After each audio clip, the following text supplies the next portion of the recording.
It had happened. Celestia realized with slow dawning horror. It had really and truly happened. The unthinkable had finally happened. The mighty, untouchable princess was no more. Her image shattered like one of the castle's windows under the force of a ball. To be perfectly honest, a part of her had known it was coming. Her record had been too perfect.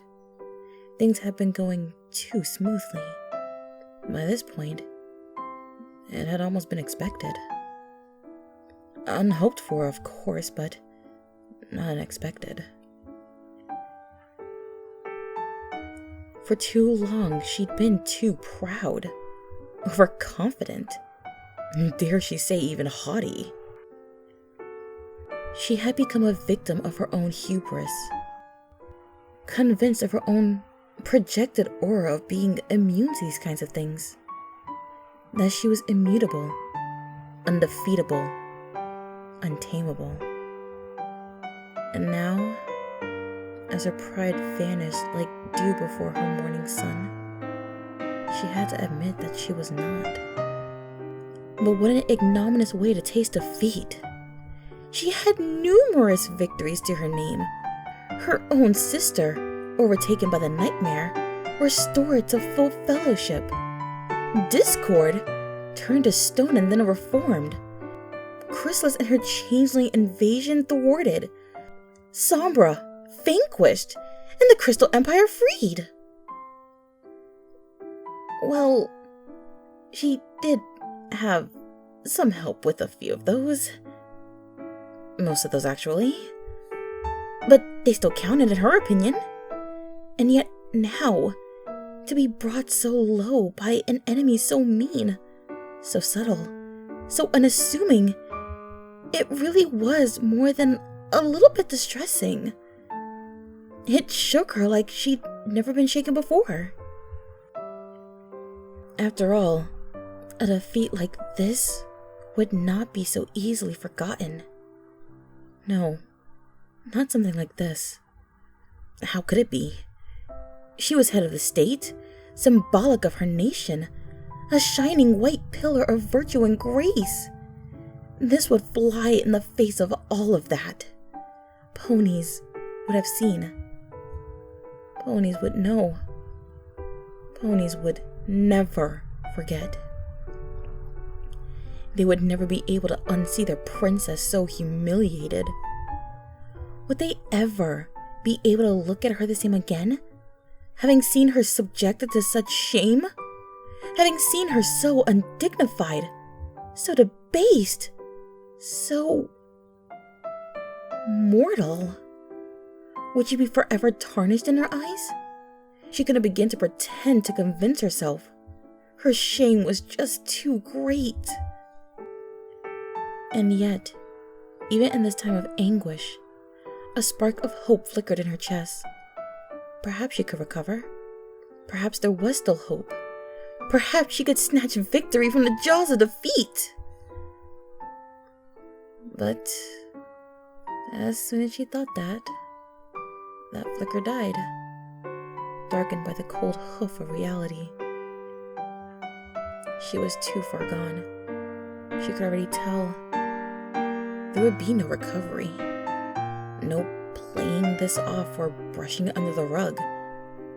No, she had really and truly fallen, and there was no point in trying to deny it.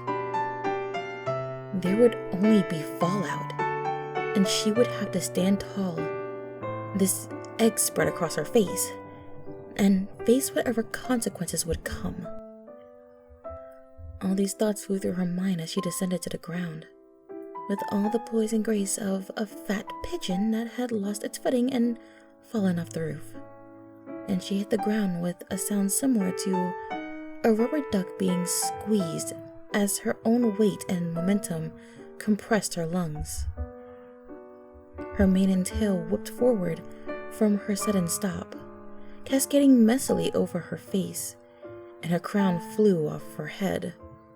It bounced along the marble floors, making peeling, bell-like ringing noises as it did, as if announcing to the castle that something noteworthy had happened and invited all to come and see. She quickly lit her horn and teleported it back to the top of her head, stopping the noise, then pushed herself up.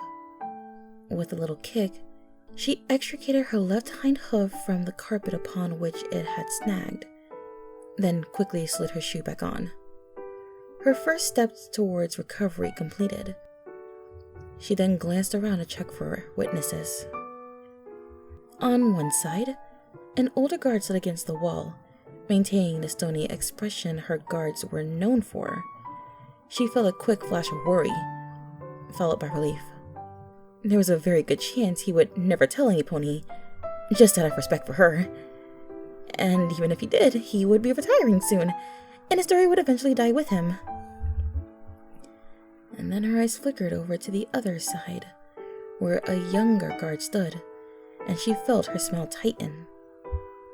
Not quite as accustomed to the requisite stoicism. He was staring wide-eyed at what he'd just seen, his head turned slightly to get a better view. Great. He'd be telling this story tonight for sure. The worst part was, there wasn't anything she could do.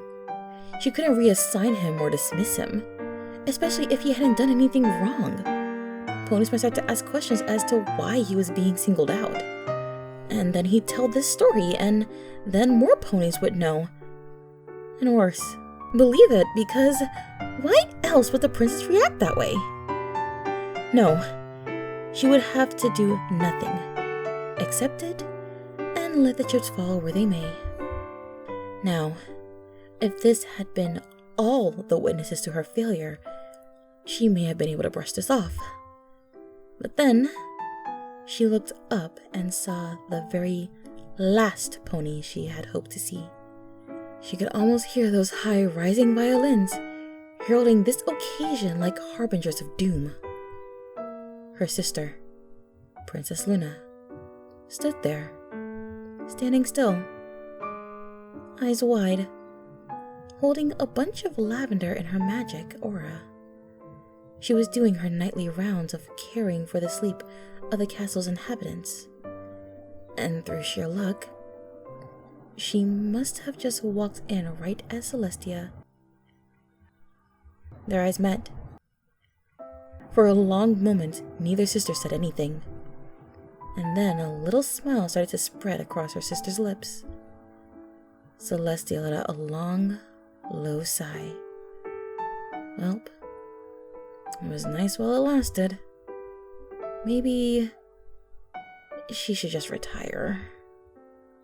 Support me on Patreon and Ko-fi. Links in the description. Thanks for listening, and be sure to subscribe. Good night, every pony.